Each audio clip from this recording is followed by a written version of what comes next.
Okay, so what is type 1 diabetes? Okay, so type 1 diabetes is a disorder where the pancreas quits making insulin. That's the organ that's located in your tummy, and it normally makes insulin to help store your blood sugar. So when you don't have that hormone around, then your blood sugar goes up. Okay. And what symptoms are usually there for type 1 diabetes? So for a type 1 diabetic, they usually have acid buildup in their blood. So primary symptoms are going to be nausea, sometimes vomiting, headaches, and just generally not feeling well. So fatigue and malaise are the words for those. Okay. Are there any risk factors that come along with For development of diabetes, so there are genetic risk factors, so that would be inherited. So if you have a family history, especially a primary relative, so that would be like a parent or a sibling that has either kind of diabetes, type 1 or type 2, you're at increased risk. Okay, so if you are diagnosed with either kind of diabetes, will your children or offspring, will they like always have it, or can it be? Not like, always. They won't always Nope. have it? Because it's felt that, and this isn't proved, but it's felt that type 1 diabetes develops because you have that genetic predisposition. So there's something about your gene that makes you more likely to get it, and probably something viral that you become infected with that triggers the reaction in the pancreas, which is kind of autoimmune, that makes the pancreas not work. Okay, and autoimmune is your own body attacking itself. Okay, and in this case, it's your own body attacking the pancreas. So it is an autoimmune disease. Okay. And it's associated with other autoimmune diseases. So if you have type 1 diabetes, you're more likely to have some of those other autoimmune diseases too. Okay. Can like exercise and stuff like that, can it help with type 1 diabetes? Can it help keep your blood sugars under control? Yes. So part of keeping your blood sugars under control is what you eat. So what you consume. If it's a lot of sugar, it's going to take a lot more treatment to bring that down. And your muscles actually use sugar for fuel. So if you're exercising and working out, you're burning some of that sugar and using it. So there's less in your bloodstream and less in your muscles. Okay. I know some people have high blood sugar and low blood sugar. Are there different, like, do different things come from either of those? Like, so sometimes people, when they're first developing type 2 diabetes, will have low blood sugars because their blood sugar goes very high after they eat, and the pancreas still works, so it kind of overreacts to that and it drops their sugar real fast. So it can be associated with diabetes, those low blood sugars, but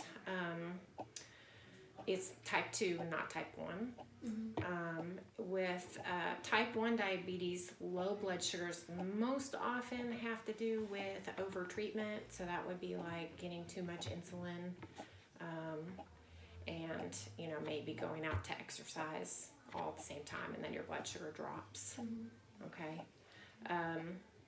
And then, of course, there's people who have problems with their pancreas where they make too much insulin. That's not diabetes at all, but that will cause the blood sugar to drop.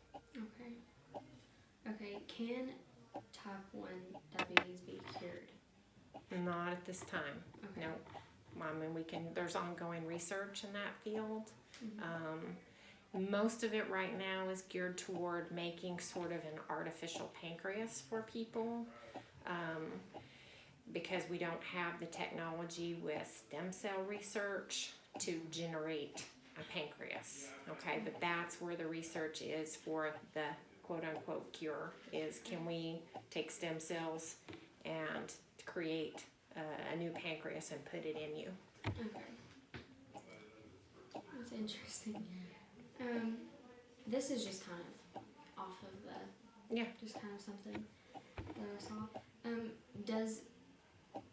Does risk for type 1 diabetes vary in ethnicity? So there are some people that are more at risk. I couldn't quote to you the specific percentages, though. African Americans are definitely more at risk for type 2 diabetes. And as far as type 1 diabetes, you're probably talking about Caucasians being most at risk. Okay. I think that's it. That's all my questions. Is there anything else that you think is important? about Questions it? about treatment? Just insulin is the only way to treat, type 1 diabetes. You have to replace what you're missing. Yeah. And people do that differently. There's long-acting insulin, and then there's short-acting insulin, and most diabetics use a pump at this point. Yeah. So they have something that's continuously hooked into their skin that delivers that insulin that their body doesn't make. So that's the best we have at this point. And technology is getting better as far as something called continuous glucose monitors, where the monitor that checks your blood sugar continuously can speak to the pump and sort of tell it what to do, like whether you need a bolus or maybe whether your blood sugars are dropping. So that's kind of getting closer to that artificial, pancreas, being able to control it very tightly, very closely, like the body normally would. So it's pretty cool. But everybody's different in what they like. Some people don't like the pump. They do the long-acting insulin that gives them a baseline of control, and then they do insulin with their meals. That's another way to control it. So, and then most diabetics have to check their blood sugars a lot. So that's where that continuous monitor is nice. Most of my type 1 diabetics have to check their blood sugar anywhere from 5 to 10 times a day. Yeah. That's a lot. That's a lot of fingerprints if you don't have that continuous monitor. But they've got one that is 14-day that attaches to the arm now. So it's becoming more commonplace. They've been harder to get up until now. So.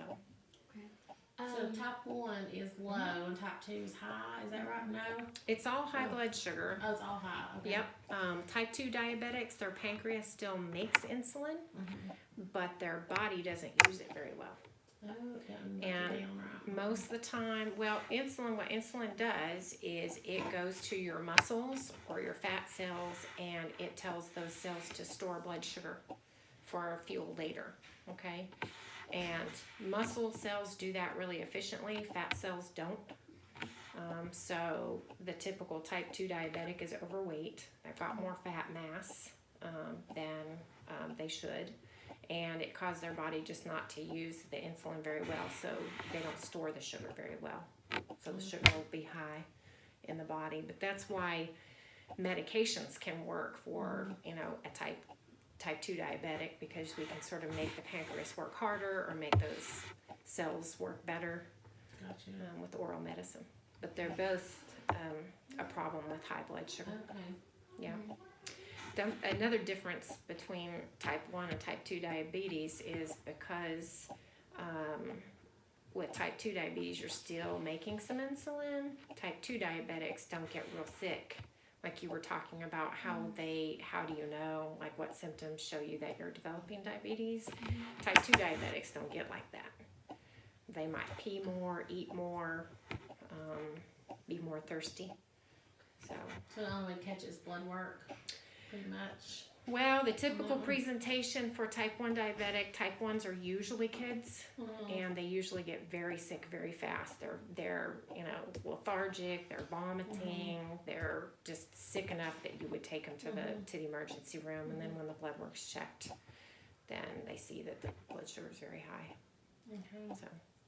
There are a couple seniors that go to my school. One's a football player, one's a soccer player, and they both have type 1 diabetes. And in athletes, is it like a harder upkeep kind of? It is. Kind of goes back to that exercise thing, because they have variable, expenditure. Depends on how hard the practice is and how, hard they're working for the game, whether they're going to need to be eating, to keep up with that, using that blood sugar.